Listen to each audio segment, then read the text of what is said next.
Le racisme, une maladie contagieuse. Bizarre comme titre, l'auteur compare le racisme à une maladie. Donc, déjà là, je me pose une question sur le choix de l'auteur. Pourquoi il a décidé de comparer le racisme à une maladie?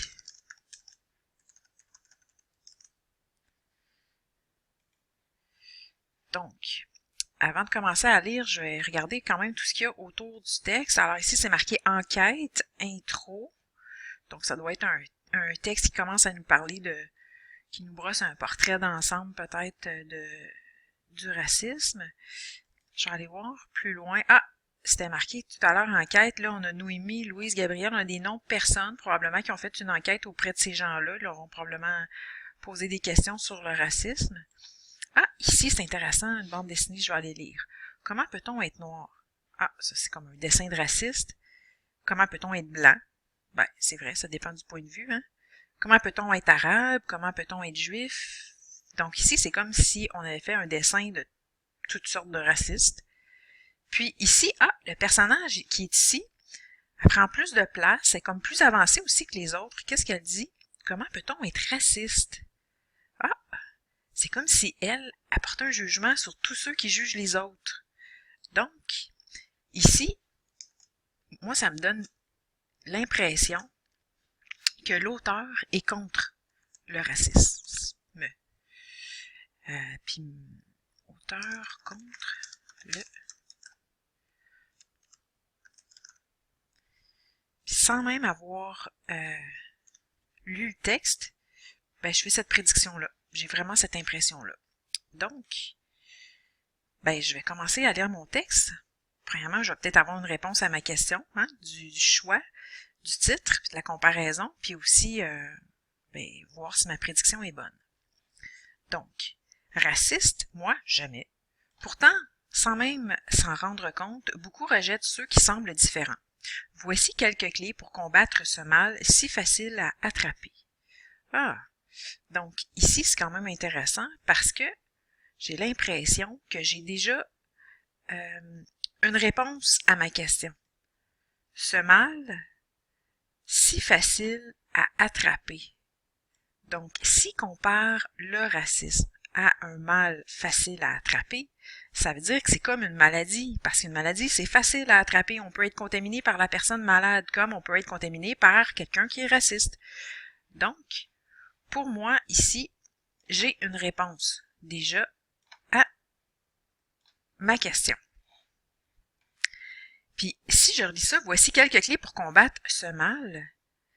Donc, quand je regarde ça ici, ce mal, ben, si l'auteur d'entrée de jeu nous dit que le racisme, c'est un mal, ou le racisme, c'est un mal, ou ça semble être quelque chose de pas correct, ben, d'après moi, je peux confirmer ma prédiction, puis dire que l'auteur, ben, il est contre le racisme. Donc, ma prédiction, d'après moi, elle est déjà confirmée. Alors, je continue à lire le texte. Tu es rentré dans ton pays pendant les vacances? Mon pays, je suis né ici. Sous prétexte qu'une personne a la peau foncée ou les yeux bridés, elle ne serait pas québécoise? Et pourquoi s'arrêter au prénom ou à la couleur de la peau? Autant distinguer les noirs, les gros, les roux, les intellos, les petits. Tous dans le même sac. La personne disparaît dans un groupe de gens définis par des préjugés. Ah, ça ici, là, faut que je m'arrête puis que je fasse une pause parce que si je résume ce que l'auteur me dit, c'est que le racisme, c'est pas juste ceux qui jugent les autres par leur race, mais aussi par leur différence. Donc, l'auteur a une conception élargie du racisme. Alors, je pourrais dire que, en résumé, le racisme, pour l'auteur, c'est des gens qui jugent toutes les différences, pas seulement celles liées à la race. Donc, je continue. De l'esclavage aux fusillades américaines, de l'islamophobie aux blagues de mauvais goût, le racisme laisse une traînée nauséabonde à travers le monde. Ah. Ici, ça, je me questionne sur ce... Ben, en fait, je me questionne pas, mais le mot, je sais pas ce que ça veut dire. Mais, faut que je clarifie donc. Alors, par contre, la première partie du mot, je la connais. C'est nausée. Puis nausée, je sais que ça veut dire mal de cœur. Donc, c'est comme si le racisme, c'était quelque chose de tellement pas intéressant que ça levait le cœur, finalement. Puis, si on regarde ça autour, je pense que c'est un indice aussi qui vient contribuer à ce que je viens de dire, c'est que c'est vrai, les blagues de mauvais goût, c'est comme jamais agréable le racisme, puis c'est ça, ça lève le cœur. Donc, je vais m'écrire quand même un petit synonyme ici pour me dire que ça lève le cœur.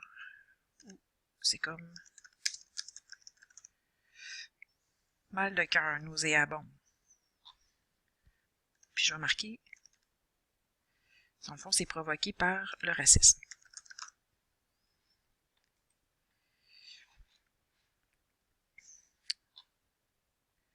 Donc, si je continue, en France, 1 ado sur 6 se sent menacé par le racisme.